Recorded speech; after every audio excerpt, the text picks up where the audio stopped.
বাঁশবাড়িয়া সমুদ্র সৈকত চট্টগ্রামের সীতাকুণ্ড উপজেলা যেন সব প্রাকৃতিক রূপ নিয়ে বসে আছে।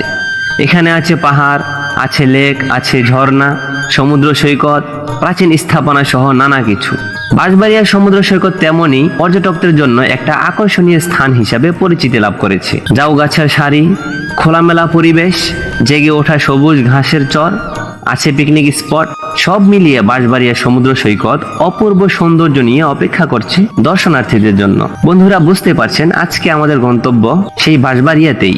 আমরা যেহেতু আগেই ঘুরে ফেলেছি গুলিয়াখালী সি বিচ, সেই জন্য আমরা এখান থেকে বাঁশবাড়িয়া রওনা হব। আর সেটার জন্য সবচেয়ে সহজ রাস্তা হলো সমুদ্রের কোল ঘেঁষা একটি সরু পথ রয়েছে, এই সরু পথটি দিয়ে আমরা রওনা হব। যারা এই পথটি দিয়ে আসতে চান, খুব সহজ রাস্তা, প্রায় 5 থেকে 6 কিলোমিটার হবে। তাদেরকে বলবো যদি মোটরসাইকেল না হয় তাহলে আপনি দয়া করে এই রাস্তাটি চুজ করবেন না, কারণ এই রাস্তাটি খুবই সরু, আর বিশেষ করে যখন বর্ষাকাল থাকে তখন এই রাস্তার অবস্থা খুবই খারাপ থাকে। আর যারা নতুন ড্রাইভিং করছেন মোটরসাইকেল, তারা তো মোটেও এই রাস্তা দিয়ে আসবেন না। লোকেশনে দেখাবে আপনাকে 15 কিলোমিটার, যারা গাড়ি নিয়ে আসবেন তারা 15 কিলোমিটার ঘুরে যাবেন। তবুও এই রিস্কি রাস্তাটি কেউ গ্রহণ করবেন না, তাহলে আপনি বিপদের সম্মুখীন হতে পারেন। তবে এই রাস্তাটি মোটর রাইডারদের জন্য খুবই আকর্ষণীয় এবং সুন্দর একটি রাস্তা।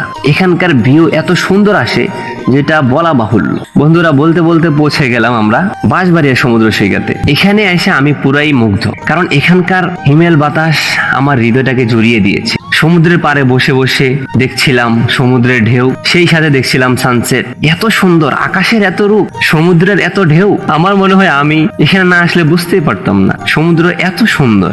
তবে এখানে এসে আমি সবচেয়ে বেশি উপভোগ করেছি এখানের দর্শক, এত ভালোবাসা, আমি পুরাই মুগ্ধ। তাদের ভালোবাসায় আমি সিক্ত। যখনই মানুষ আমাকে দেখলো পুরো ঘিরে ধরেছে। এই ভালোবাসা আমি আর কখনো পাইনি। তাদের প্রতি আমার কৃতজ্ঞ থাকলো, ভালোবাসা থাকলো। বন্ধুরা আমাদের ইচ্ছাই ছিল আমরা একটু সন্ধ্যা করে যাব, যাতে করে আমরা সানসেটটা সুন্দর করে উপভোগ করতে পারি। আলহামদুলিল্লাহ আমার চাহিদা অনুযায়ী আমি পেয়েছি।